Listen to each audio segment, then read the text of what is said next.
शिरोही ठाकुर जी, आपके साथ मंच पर विराजमान जिला शिमला के उपायुक्त जिलाधीश महोदय श्री आदित्य नेगी जी, आप सर हमारे उपायुक्त और सरल स्वभाव के, जब से आपने जिलाधीश का पद जो है संभाला है, आप बिल्कुल मिलनसार व्यक्तित्व की छवि आपकी है। मैं आपको संबोधित करता हूं, साथ ही संबोधित करता हूं माननीय मोतीलाल देवटा जी को, आप हमारे ब्लॉक के सम्मानित प्रेसिडेंट है, आपको भी संबोधित करता हूं, साथ ही एसडीएम साहब और पूरा जिला प्रशासन, जिसमें कि मैं एग्रीकल्चर, हॉर्टिकल्चर, हमारा पुलिस विभाग, हमारा जो है जितने भी हमारे विभाग 18 से 19 विभाग यहाँ पर आज मौजूद है, उनके जो मुखिया है, मैं प्रत्येक मुखिया को, प्रत्येक विभाग को, उनके कर्मचारियों को संबोधित करता हूँ। और सबसे बड़ा अगर किसी का संबोधन है तो वो हमारे इस पूरे विधानसभा क्षेत्र की जनता और खासकर हमारी राथल और भोलाड़ की जो जनता है, माताएं, बहनें, युवा साथी, मैं आपका जोरदार स्वागत करता हूं और अभिनंदन करता हूं।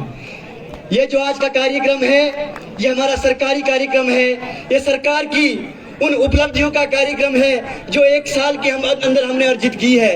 ये कार्यक्रम जनता के द्वार जो हमारी सरकार आई है उसका हिस्सा है और हम कोई यहाँ पर पॉलिटिकली कोई आपसे वोट मांगने नहीं आए हैं। और मैं कहना चाहता हूँ, ये जो 1 साल का कार्यकाल रहा है, ये पिछली सरकार के 5 साल के कार्यकाल पर भारी है। ये मैं बड़े उत्साह के साथ इसीलिए कहता हूँ, मैं जब पिछली सरकार को देखूं पूरे जुब्बल कोटखाई नावर के अंदर, अरे सड़कें बनना तो छोड़ दीजिए, जो बड़ी बनाई हुई सड़कें हुआ करती थी उसमें भी 5 सड़कों की पासिंग हुई। रोहित ठाकुर जी ने अपने 1.5-2 साल के कार्यकाल में 72 सड़कें पास कर दी है। ये हमारे रोहित ठाकुर जी का कारनामा है। सड़कें पास करने का मतलब ये नहीं कि 33 नंबर दे दिए पास हो गया। सड़कें पास होने का मतलब है कि पीडब्ल्यूडी डिपार्टमेंट के अंदर सड़कें आई है, सड़कें जो है बस के चलने योग्य है, और अगर कोई उसमें त्रुटि रह जाएगी तो बाद में दीवारें लगनी है, बाद में डंगे लगनी है। तो ये हमारे नेता का कमाल है। पीएमजीएसवाई का पैसा आता है, उसमें भी हमारा जुब्बल कोटखाई नावर का क्षेत्र जो है 190 करोड़ की ऊपर की राशि से नंबर 1 पर रहता है। ये हमारे नेता का कमाल है, इसके लिए भी आप बधाई के पात्र है। और भी चीजें आप देखेंगे शिक्षा के क्षेत्र में, केवल ये हमारा राथल का ही स्कूल नहीं है जिसका भवन बनकर के तैयार हुआ है।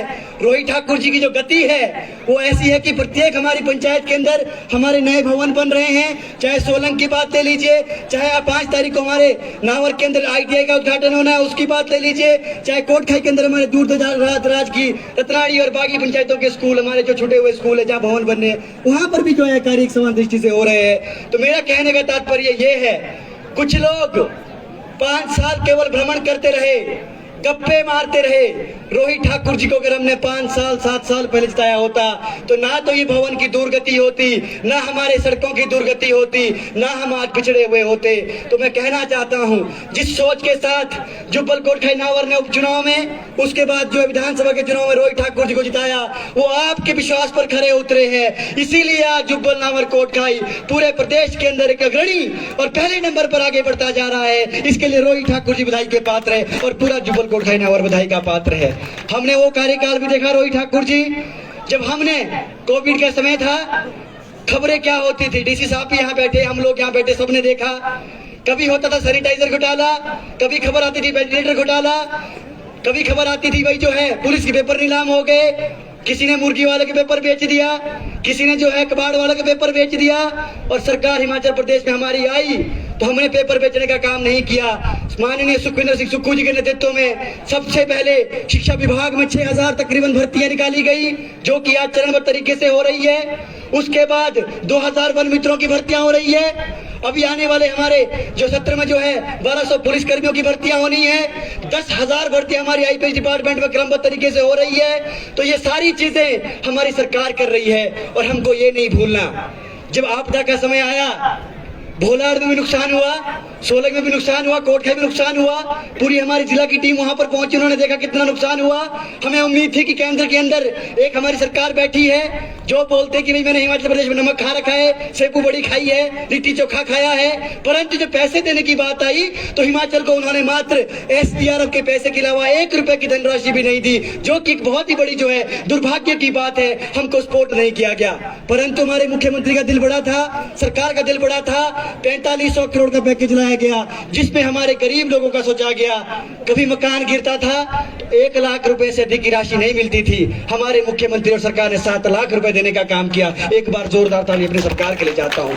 ये कार्यक्रम आज यहाँ पर इसलिए नहीं रखा गया है, आप लोगों के लिए रखा गया है। प्रत्येक डिपार्टमेंट से पूछिए कि हमारी सरकार हमारे लिए क्या कर रही है। वो सिर्फ एक क्षेत्र में नहीं काम कर रही है, प्रत्येक क्षेत्र में काम कर रही है। और भाजपा के लोग क्या कर रहे हैं, कभी हमको बोलते हैं कि राम जी आ गए हैं, कभी बोलते हैं कि श्याम जी आ गए हैं। अरे भाई बोलार में खड़ा हूँ, यहाँ महासु महाराज है, पास राज्य में बनार महाराज है, कहीं हमारी जगह माता है, यहाँ तो कण कण में भगवान है। हम तो भगवान को पूजने वाले लोग हैं। हम भगवान के नाम पर वोट नहीं डालते, हम जो विकास के नाम पर वोट डालने का काम करेंगे। और जुब्बल नावर कोटखाई को जो आने वाले समय में भी अपने जो हीरे के रूप में जो हमारे को नेता मिला है, इनको आगे ले जाने का काम करेंगे ताकि हम विकास की दृष्टि में नंबर 1 हो गए। बाकी रही बात और चीजों की, 4 साल का हमारे पास समय है, हर क्षेत्र में हम अग्रणी हो गए। मैं विश्वास दिलाना चाहता हूँ पूरे प्रदेश जनता को कि ये जो रोहित ठाकुर जी है, इनकी एक काबिलियत है, ये नेतागिरी कम करते हैं, काम ज्यादा करते हैं।